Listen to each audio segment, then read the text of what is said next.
Peace and blessings, family. This is your brother Rasar and Hotep with the Martin Delaney Center for Egyptology.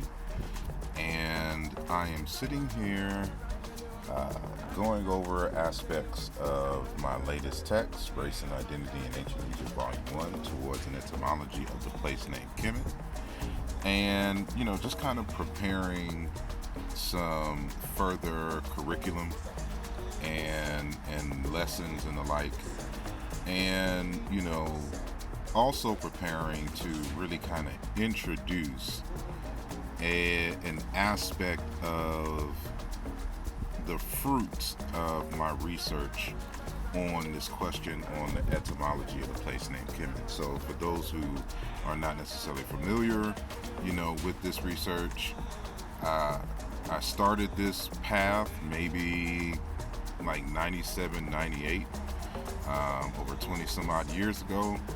And, in 2009, 2010, I came to the conclusion ultimately that Kemet did not mean black at all, whether it meant black land or black people, but that it had to deal with farmland, land with vegetation and water and the like.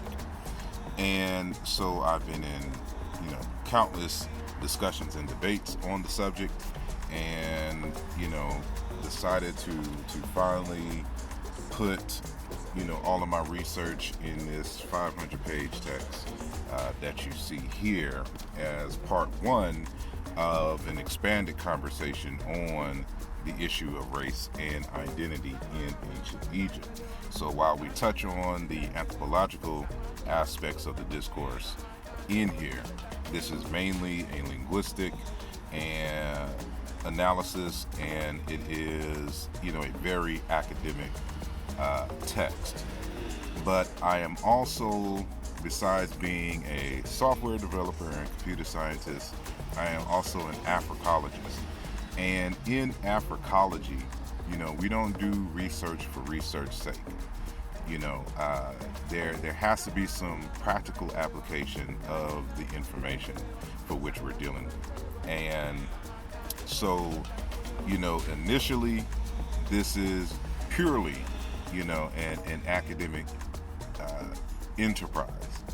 And, after it's all said and done, now the question becomes, well, how will this information be useful to African people in the enhancement of their condition?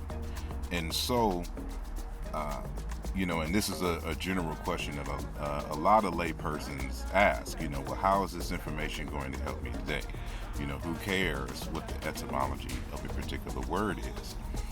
But again, going through, hundreds, even thousands of articles and books, over this span of time, and in just learning about other areas besides this, it has come full circle in the sense that, now I'm able to see how this can be useful in the lives of African people. And so, it has inspired me to develop and concretize this thing which I call ci.Kaam. And ci.Kaam is a modern way of saying the word Kemet. And so when you go into, for example, the Bantu languages in Cameroon, you'll hear them say stuff like Kaam, Ekam, meaning farm, right? And what I intend to do is to start a series of lectures, developing systems, and interviews of people who are already doing, this type of work in terms of urban agriculture,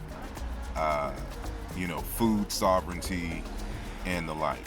So what you're going to see in the upcoming weeks and months is the expansion and articulation of ci.Kaam as a philosophy, a paradigm, and praxis. So I just wanted to kind of give y'all a heads up, and and then of course, let those know who have not seen the text, and encourage y'all to get it when you have the time. And so I look forward to engaging with everyone and informing you, of that. And also, I'm sitting here reading. Uh, I didn't write this book, but it's called Agripolis: The Social and Political Environmental Dimensions of Urban Agriculture. And so you'll see me kind of advertising other books as well in this particular space, and we'll see why, and getting back to a practical understanding of Kemet and what it means at ci.Kaam, will help to provide processes and a framework of thinking to help stabilize African people in their particular spaces. So this could, be scaled to the family level, on to the community and hopefully the state. So let me know what you think in the comments, and I hope y'all are having a good day. Peace.